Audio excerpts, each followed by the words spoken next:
მე ვარ მიასამნიძე 13 წლის, ვსწავლობ მე-6 საჯარო სკოლაში. ჩემი საყვარელი საქმიანობაა კითხვა, ხატვა და სიმღერა. აქედან ყველაზე მეტად მიყვარს სიმღერა. ვსწავლობდი ფალიაშვილის მუსიკალურ სკოლაში და მღეროდი გუნდში. მღერი ხალხურ და საესტრადო სიმღერებს და მაქვს პირველი ხმა. ჩემი საყვარელი სიმღერაა შამალას. Right now I'm shameless, screaming my lungs down for ya. Not afraid of phrasing. Need you when I want you, need you when I want you. 4 ჯერ მქონდა კონცერტი და ყველაზე მეტად მომეწონა მესამე კონცერტი. ყველაზე უფრო დამახსოვრდა მესამე, რადგან დავაგვიანე და არ ვიცოდი დრეს კოდი თუ იყო დაწესებული. ქეთი მასწავლებელმა მისაყვედურა, თუმცა მაინც შემიშვა, რადგან ვჭირდებოდი. დრეს კოდს თუ არ გავითვალისწინებთ, კარგად ვიმღერე და თავი არ შემირცხვენია. ხშირად მიფიქრია მომღერლის კარიერაზე და დიდი სიამოვნებით დავგეგმავდი ჩემს კონცერტებს, მაგალითად პარიზში. ბავშვობაში სულ ვაწყობდი სახლში კონცერტებს და ახლა თუ წამომიარა მაშინ.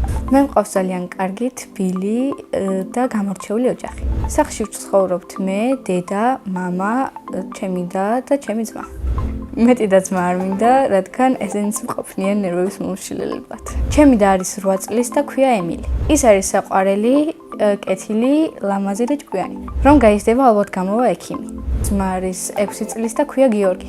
გიორგი არის საყვარელი, თბილი და კარგი ბავშვი.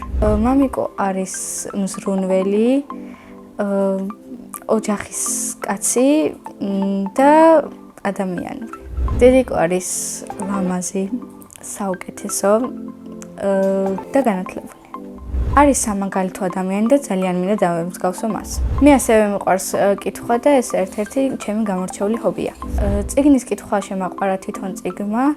ვიყავი 11 წლის, როდესაც ავიკითხე ნათია ჯაგოდნიშვილის გადამწვარი ხიდები. მეგობარმა წამიყვანა ბიბლუში და უცებ თვალი მოვკარი მის ყრდას და ძალიან მომეწონა და მაინტერესა და წავიკითხე. ამ წიგნმა აღმომაჩენინა ახალი დიდი სამყარო.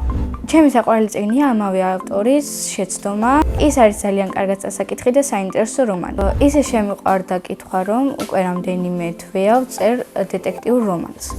ახლა ვარ სიუჟეტის განვითარების ეტაპზე და ვუახლოვდები კულმინაციას.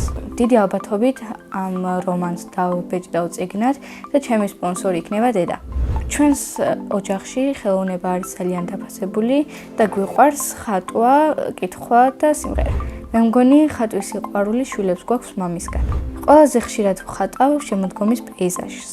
კარგად მაქვს განვითარებული სილამაზის აღქმის უნარი. და მიყვარს ფერების შერჩევა. მცირე ხნით დავდიოდი ხატვის სტუდიაში, მაგრამ მე ვფიქრობ, რომ ხატვა მაინც ჩემი თვისწავლი. ჩემი სკოლა მიყვარს იმიტომ, რომ ძალიან კარგი გარემო და ძალიან კარგი მეგობრები მყავს. ჩემი საყვარელი საგანია ფიზიკა. საყვარელი მასწავლებელია ირინა არძენაძე. იმიტომ, რომ თავისი ახალგაზრდული ასაკის მიუხედავად, კარგად ხსნის გაკვეთილებს და გვემეგობრება. რომ გავიზრდები, მინდა გამოვიდე ქალთა უფლებასა და მცველი. ბავშვობაში მინდა და გამოსულიყავი სტომატოლოგი. ჯადოსნური ჯოხი რომ მქონდეს, დავახმარებოდი გაჭირვებულ ადამიანებს. უპატრონო ადამიანებისთვის გავხსნიდი უფასო თავშესაფრებს. მე მექნებოდა კარგი კარიერა და ვიქნებოდი წარმატებული ადამიანი. მე მგონი ეს ისედაც მოხდება და ამისთვის ჯადოსნური ჯოხი არ დამჭირდება. წინა მონაწილემ დამიტოვა ესეთი შეკითხვა: მია რომ არ მერქვას, რა მერქმეოდ? მე მია დამარქვა მამამ და ეს სახელი ძალიან მომწონს. მაგრამ მია რომ არ მერქვას, მერქმეოდა მარიამი. ჩემს შვილებს დავარქმეო ანუკის და თორნეკეს. შემდეგ მონაწილეს ვუტოვებ ასეთ შეკითხვას, რომელია მისი საუკეთესო თვისება.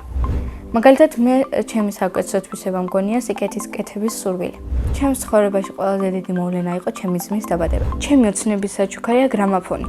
ბედნიერება არის სიკეთის გაკეთება და კარგი ოჯახი. მე ვარ ბედნიერი ადამიანი.